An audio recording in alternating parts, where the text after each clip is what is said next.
Good morning, everybody. Reverend Father Pio Estepa, SVD, was ordained a priest in 1978.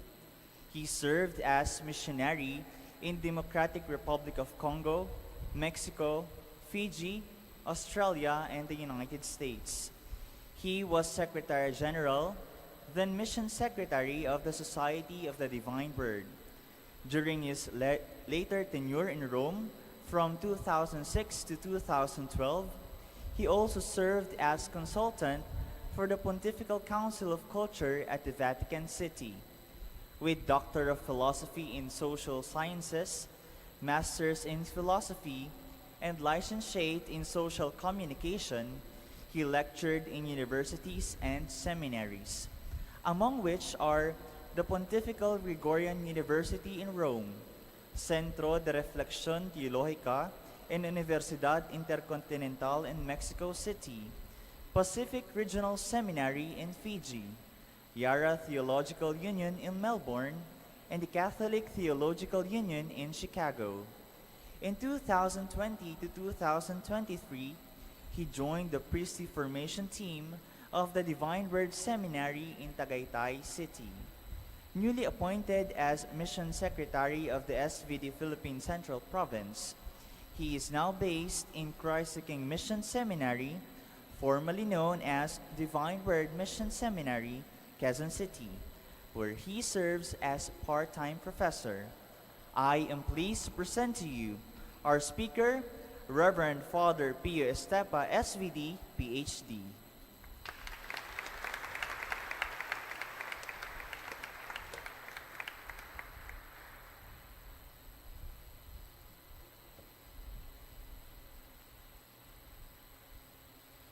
Dearly beloved pilgrim people of God and warm,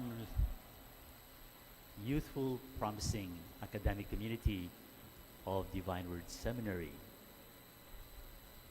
I am thankful to be invited to be your very first speaker in this series of Symposia, because I take pride of being myself an alumnus of this seminary. I came in the year 1960s at the age of 12. Father Dean Martin, there is no reaction. It just shows how youthful you are. Because in my youth, in the 1950s and 60s, there was a Hollywood heartthrob by the name of Dean Martin, a handsome actor and a romantic singer. And what an appropriate title to give to my dear friend Aris. Thank you for the invitation. He told me to make my presentation short but brief. Please limit it to 45 to 50 minutes. Okay, I will try. So without much ado, let me begin our reflection this morning by presenting a mother of a family who is a socio-cultural researcher herself and producer of documentaries, and very much enthused by this question of what is the cognitive impact of digital technology on the young of today. This is how she presents the question herself.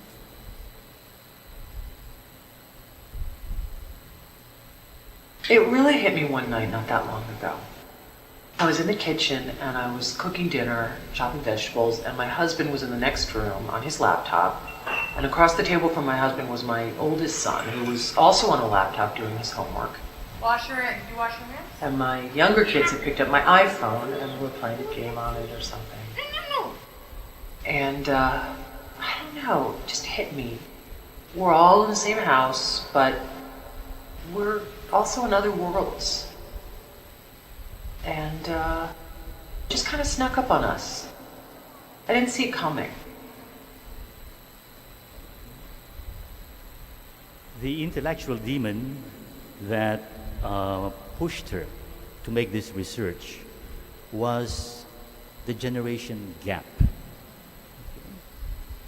The generation gap is as old as humanity itself, because there will always be a necessary, inevitable gap between the senior generation of a people and the younger generation of a people. And the young need to be initiated into the tradition, the culture of a people.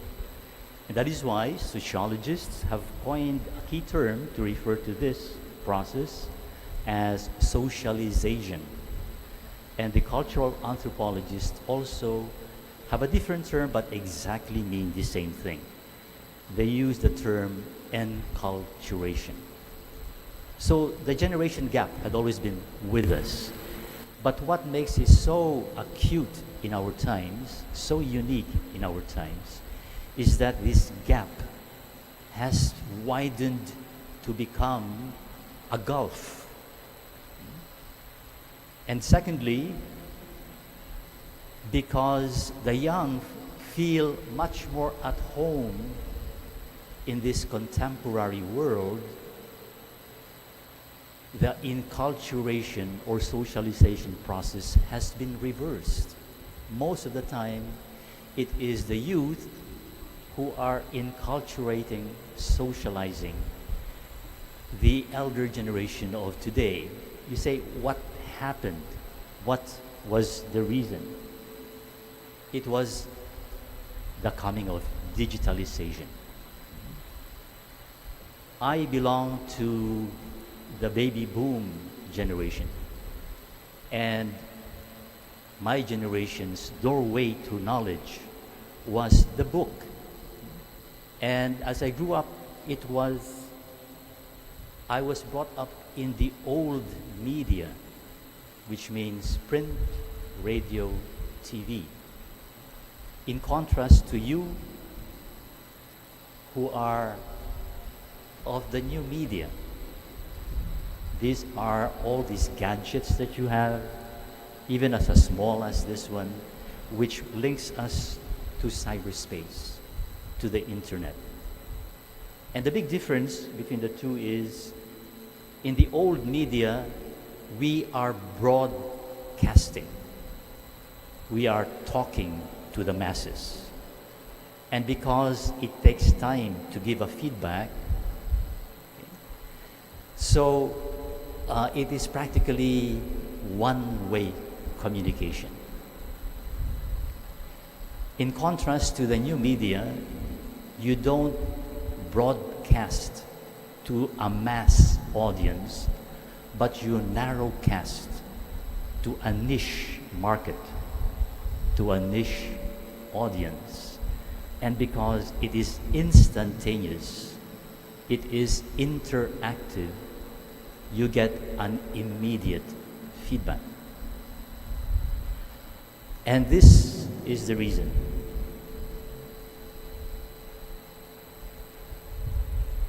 That is why a digital gulf exists between these two generations. The digital migrants, which is who are a very literate generation, in contrast to the digital natives who were born in this world, this youth of today who cannot even remember when the cell phone did not exist.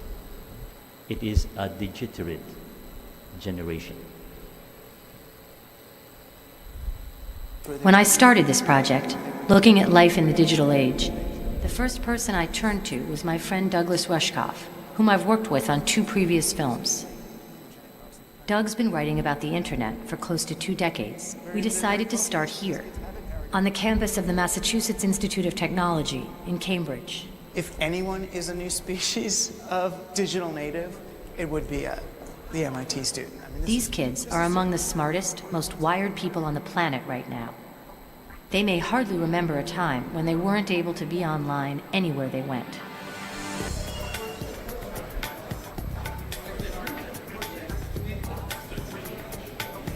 I have 3 tests this week. Everywhere you go on this campus, kids are looking at screens, sometimes multiple screens. Do you want an email back? I was productive on Sunday. At least I went out Friday. Take Eliza. She's 20, a mechanical engineering major, and completely wired all the time. It's going to stay in beta for as long as Gmail stayed in beta, like a decade.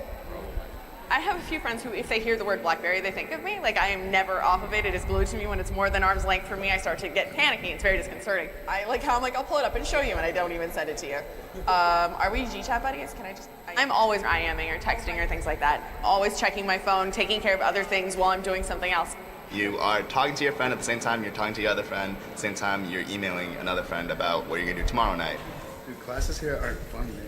We kind of understand that, too, between each other. We're all so busy that it's okay if I'm talking to Murph right now and his BlackBerry goes off and he has to start going on. I'm like, well, that's okay because I'm going to do that to him anyways. So it's a mutual understanding.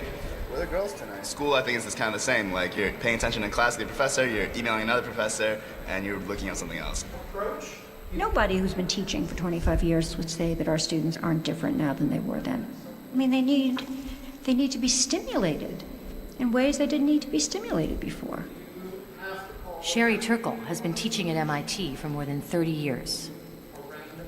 Every professor who looks out onto a sea of students these days knows there's email, Facebook, Googling me, Googling them, Googling their next door neighbor that's happening in the classroom. Like most universities, MIT allows laptops in its classes at the professor's discretion.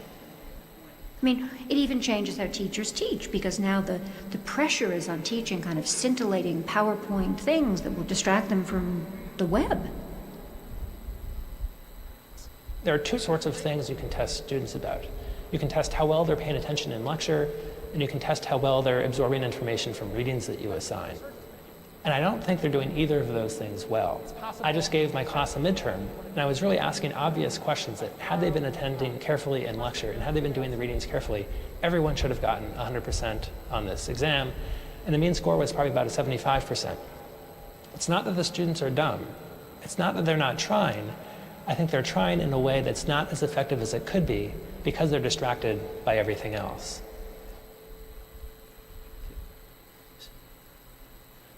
This is how the young. The professors here do have to accept that we can multitask very well and that we do at all times. And so if they try and, restrict us from doing it, it's almost unfair because we are completely capable of moving in between lecture and other things and just keeping track of the many things that are going on in our lives. No one's actually measured whether these kids are as successful at multitasking as they claim to be. But out in California, a respected research lab is studying their counterparts on the Stanford campus in Palo Alto. Now, in this lab here, we're researching speaking on the cell phone while driving. Tell me about a time when you had to deal with a difficult person. You walk around the world and you see people multitasking.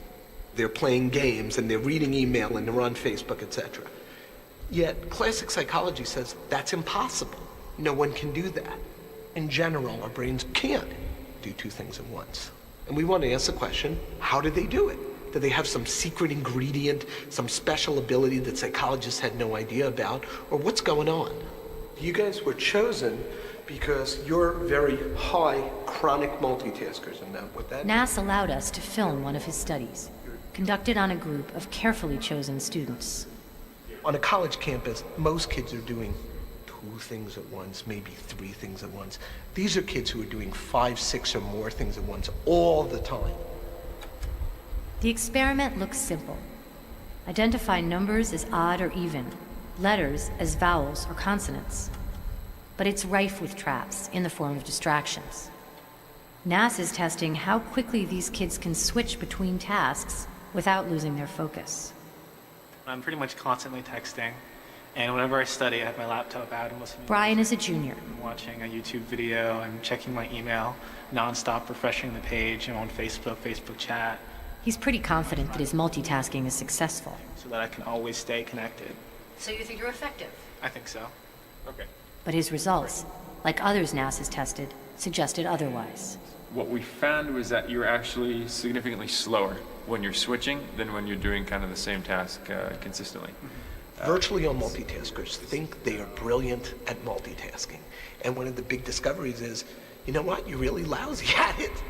It turns out multitaskers are terrible at every aspect of multitasking. They get distracted constantly. Their memory is very disorganized. Recent work we've done suggests they're worse at analytic reasoning. We worry that it may be creating people who are unable to think well and clearly. So these footages I have cut from a 2-hour documentary which is available in YouTube entitled Digital Nation. In short, what the professors are saying today is that their students are not dumb, but they are not as good as those of our generation, the literate generation. And why? It is because the digital natives are constantly distracted by digital gadgets. Here's an addition by Simon Sinek. Now let's add in technology. We know that engagement with social media and our cell phones releases a chemical called dopamine. That's why when you get a text, it feels good, right? So we've all had it where you're feeling a little bit down or feeling a bit lonely, and so you send out 10 texts to 10 friends, hi, hi, hi, hi, hi, because it feels good when you get a response. It's why we count the likes, it's why we go back 10 times to see if my Instagram is growing slower, did I do something wrong, do they not like me anymore, right? The trauma for young kids to be unfriended, because we know when you get it, you get a hit of dopamine, which feels good. It's why we like it, it's why we keep going back to it. Dopamine is the exact same chemical that makes us feel good when we smoke, when we drink, and when we gamble. In other words, it's highly, highly addictive. We have age restrictions on smoking, gambling, and alcohol, and we have no age restrictions on social media and cell phones, which is the equivalent of opening up the liquor cabinet and saying to our teenagers, hey, by the way, this adolescence thing, if it gets you down. But that's basically what's happening. You have an entire generation that has access to an addictive, numbing chemical called dopamine through social media and cell phones as they're going through the high stress of adolescence. Why is this important? Almost every alcoholic discovered alcohol when they were teenagers. When we're very, very young, the only approval we need is the approval of our parents. And as we go through adolescence, we make this transition where we now need the approval of our peers.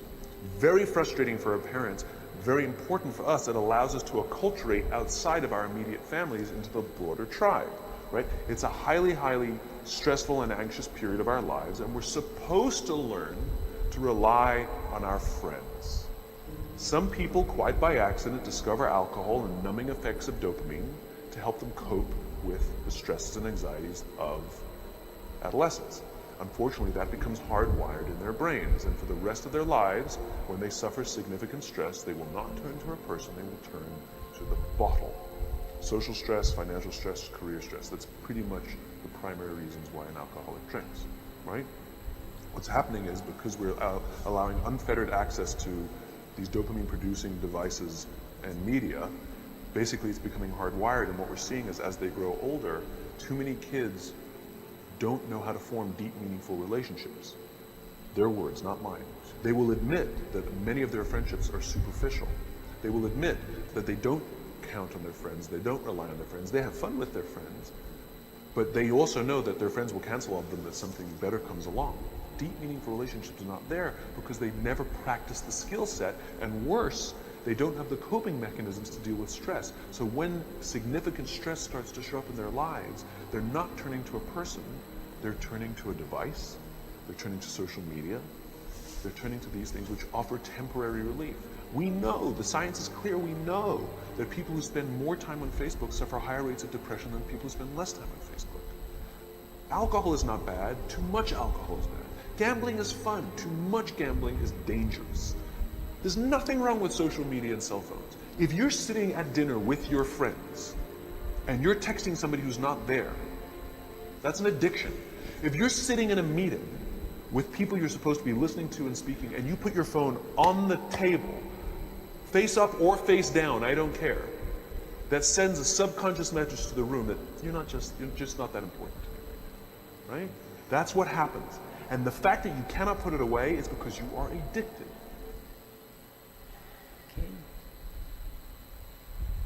So in addition to distraction, according to Simon Sinek, the digital natives of today are an epidemic among them is that of digital addiction.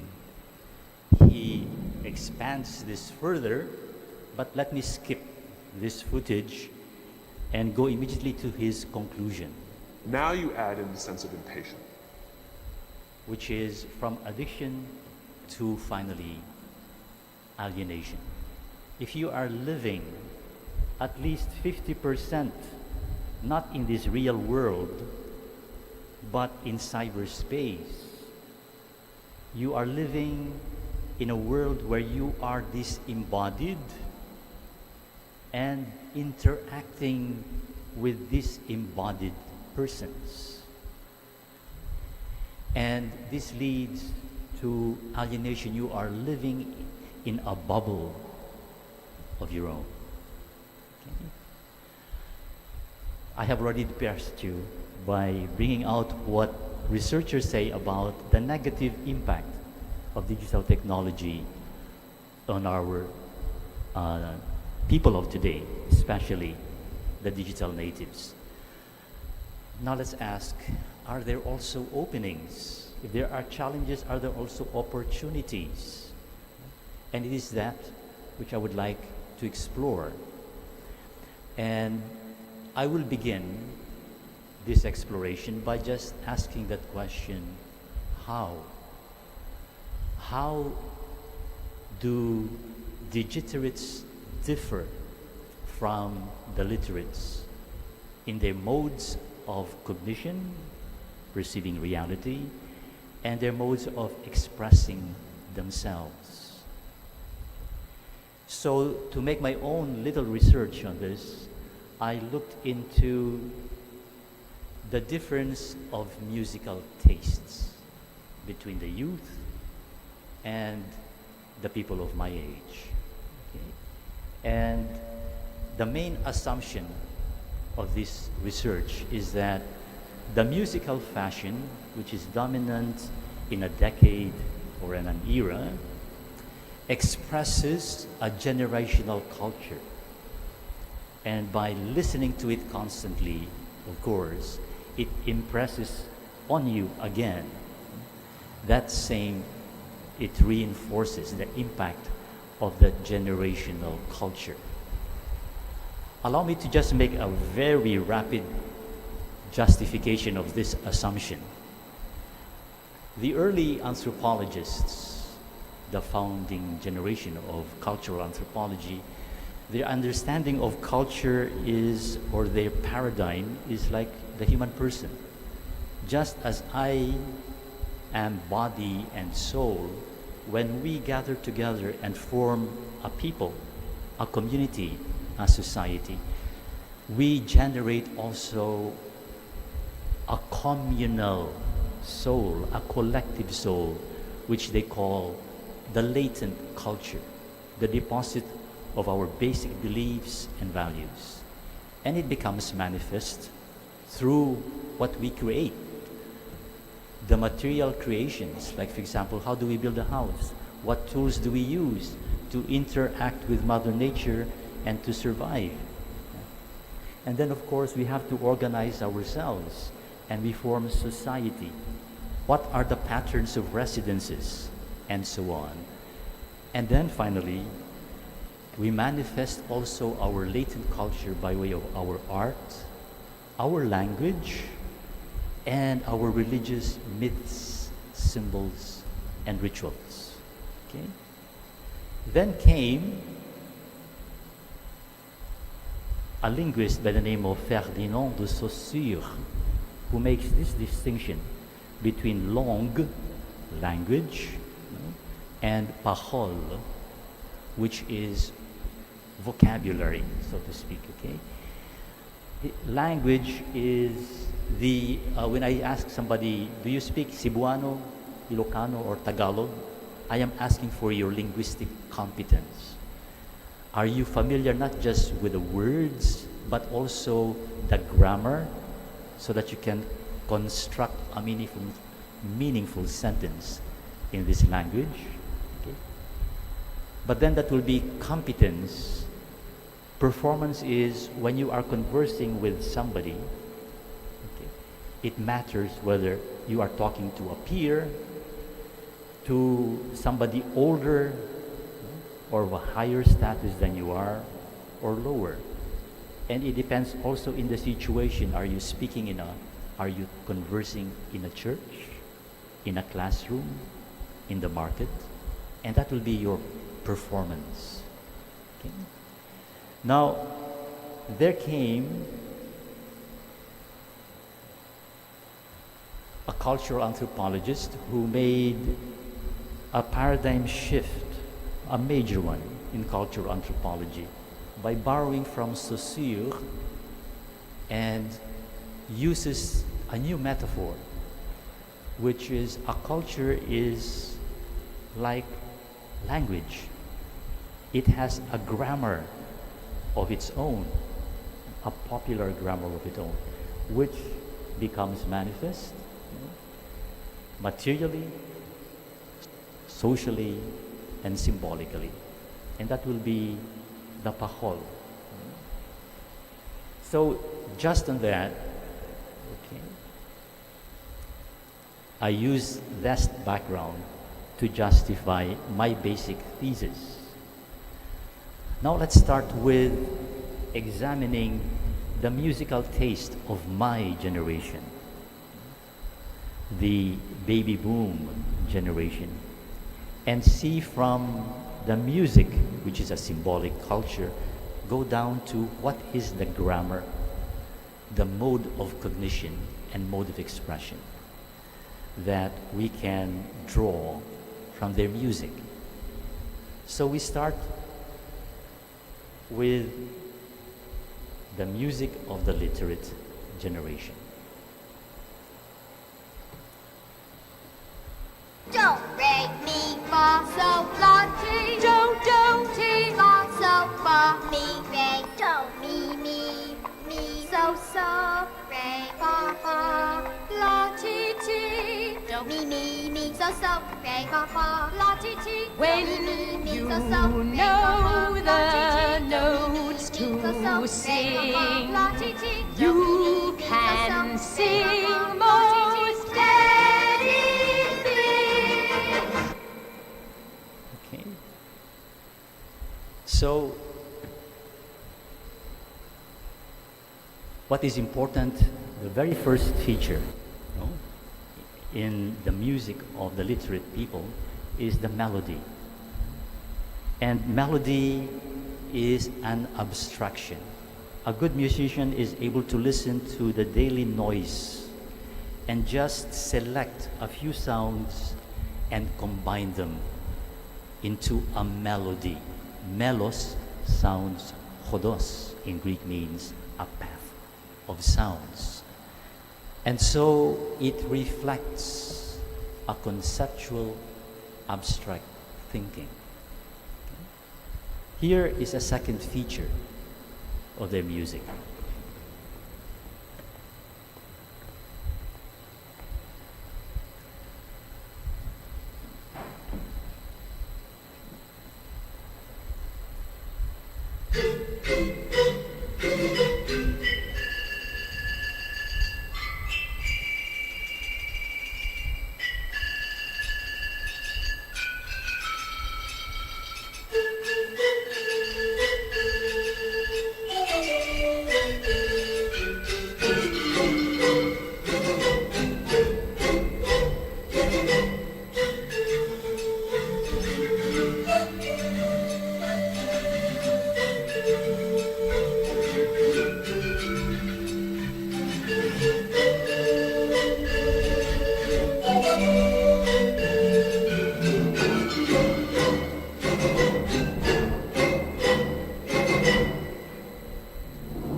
Besides Melodan, we see that their music is a build-up, a crescendo. It builds up to a climax, one exclamation point, and then silence. Okay? And this reflects a thinking which is not just conceptual, but sequential. And sequential thinking makes use of the intellect. You think step by step. I combine words into a major syllogism. I combine a major with a minor syllogism. I produce a conclusion. I combine conclusions and create a theory. That's how it is. It is sequential thinking that builds up. Okay? And the third feature of this music of the literate people is this.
A third feature of this musical taste is to sing symphonically. Syn in Greek means with, phonein to sound. We need to sound, sing together. If you're singing, maybe if you're bass, you're soprano, whatever, you have to sing in harmony. And this music needs a score, that you're following a score together. This now reflects the supreme expression of intellectual thinking, which is to express yourself in a discourse. In a discourse must be very coherent.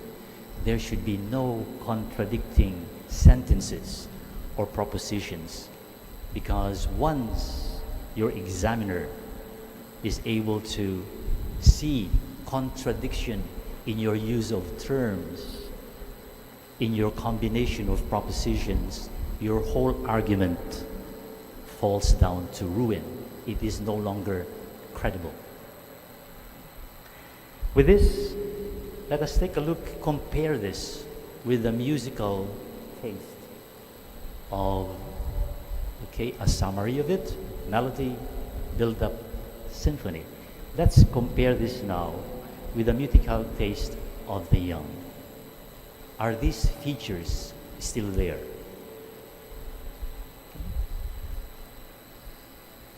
First example of Digiterate music are some Egyptian youth.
Conservative musicians of my generation would say that's not symphony, that's cacophony. And there is no melody, but here it is rhythm, which is important. And rhythm reflects a way of thinking.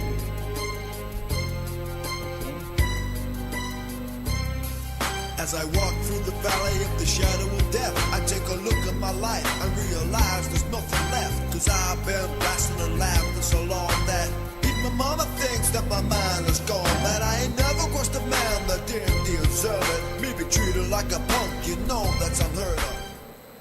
That is a sample of the music of the young, where the melody disappears, but there is just rhythm. No? We call it rap music. And another feature of this, the music of the young. So it's the percept, not concept here. And it is imaginal, iconic. Okay? It doesn't abstract into a concept. And it reflects a way of thinking. It's maybe just a short exercise, what we mean by percept. How many triangles are you able to count?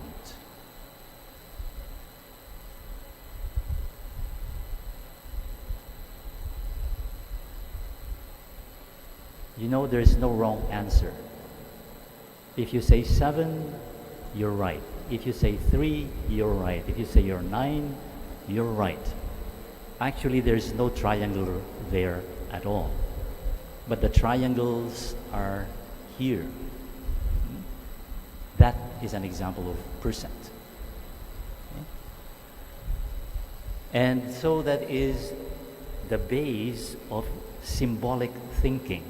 As when you see a yin-yang, what does the yin-yang mean? It is not univocal in meaning, unlike concepts. They invite you to enrich its meaning. You see black and white, and so you associate it with feelings and experiences, negative and positive, perhaps even further. Okay? our experiences of day and night, work and rest, and even femininity and masculinity. A second feature of the young music of the young people.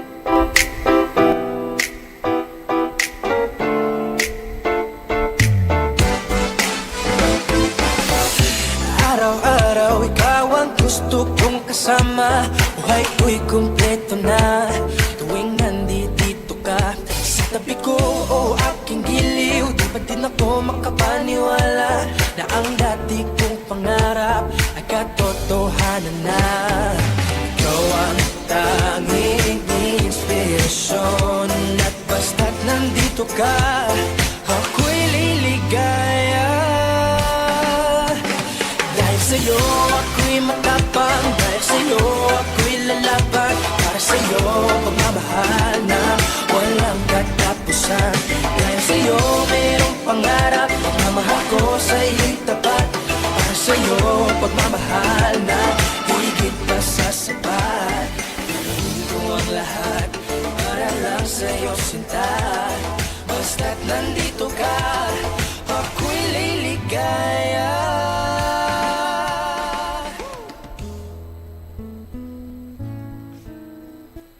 If you compare just this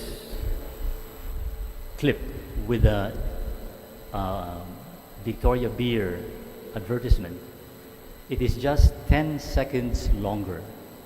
But whereas the Victoria Beer advertisement built up to just one exclamation, this one in 30 seconds reaches a musical climax, which is a refrain, and repeated 3 times. It reflects a generation that is so impatient to reach the climax, and a way of thinking that stresses to be synchronic, not diachronic, step by step, but together, okay? Synchronic. And it is no longer intellect, but intuition. Whereas with intellect, we cognize reality and analyze it. By intuition, we recognize configurations, patterns in reality. Okay? You can test how much you are of this musical taste, of this way of thinking, by watching this. Just relax and watch.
Ask yourself, while you were watching this in a relaxed way, what did you notice first?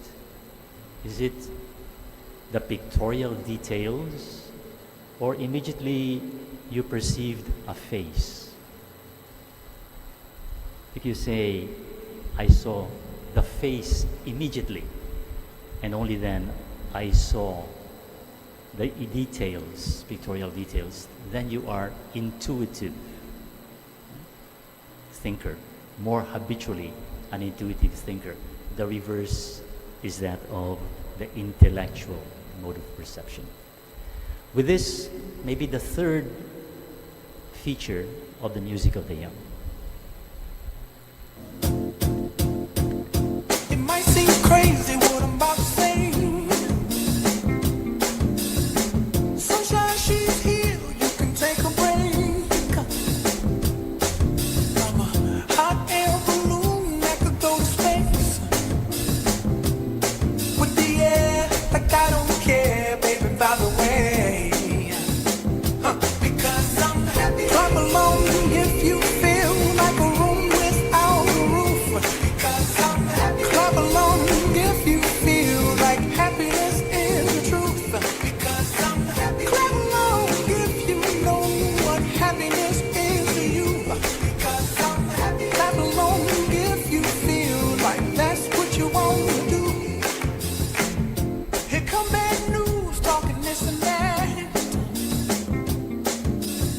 Well, give me all you got, don't hold it back. Well, I should probably warn you, I'll be just fine. No offense to you, don't waste your time. Here's why. Because I'm happy. Clap along if you feel like a room without a roof. Because I'm happy. Clap along if you feel like happiness is the truth. Because I'm happy. Clap along if you know what happiness is to you. Because I'm happy. Clap along if you feel like that's what you want to do. Hey, go, bring me down, can't none bring me down. Your love is too high, bring me down, can't none bring me down. I said, bring me down, can't none bring me down. Your love is too high, bring me down, can't none bring me down. You notice that it is not symphony here, but it is interphony. It's just a term which I coined because it is not symphony.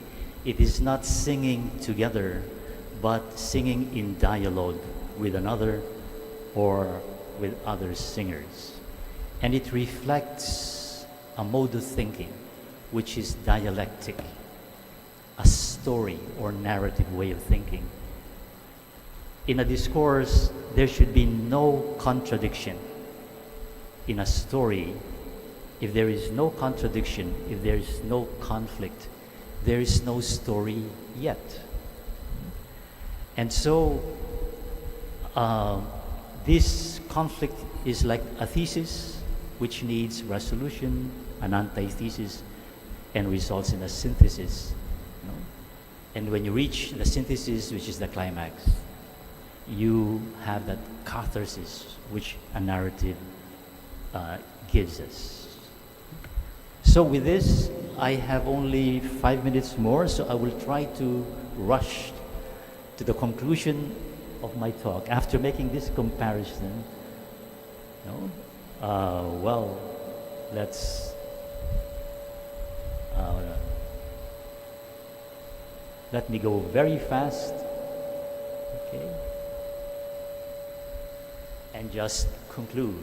You see the contrast between literate expression and discourse, which requires perfection in intellection. In contrast to digiterate expression, which is narrative and needs imagination. It is intuition works by way of imagination. Arguably the best, the most, a genius of the 20th century, Albert Einstein said, the true sign of intelligence is not knowledge, the fruit of intellection, but imagination. And during the open forum, if you want me to elaborate on that, I will refer to Thomas Kuhn, who wrote a very short book entitled The Structure of Scientific Revolutions. And he claims that quantum leaps in science took place thanks to highly imaginative people who were able to think up new paradigms, new metaphors. Metaphors, paradigms are images, the paradigm shift. And he further says, Albert Einstein, imagination is the language of the soul. Heed your imagination, and you will all discover all you need to be fulfilled. And if you want me to elaborate on this further, I will resort to a philosopher by the name of Paul Ricoeur, who wrote 3 books, under one title, Time and Narrative. His claim is this: I am here in the present, but then how do I reach authentic existence? How can I achieve who I can be? Or if you want to think in Christian terms, who God wants me to become. And he says, again, it is not by way of intellection, but by way of productive or creative imagination. With this, we understand the Gospels tell us that whenever Jesus preached about the kingdom of God is the very center, the very heart of his good news. And whenever he spoke of the kingdom of God, according to the evangelists, he always spoke in parables. Parables is an imaginal, narrative language. And he has called each of us, our calling. How does that come about? The calling of God is a command. It is imperative. And it is only when we obey that we come to a new experience of life. And so change in the world can come about. We have the youth of today who are hungering for a new experience in their search for meaning. With this, I end our reflection, and I hope we can, after the short break, we can have our dialogue. Okay. Thank you.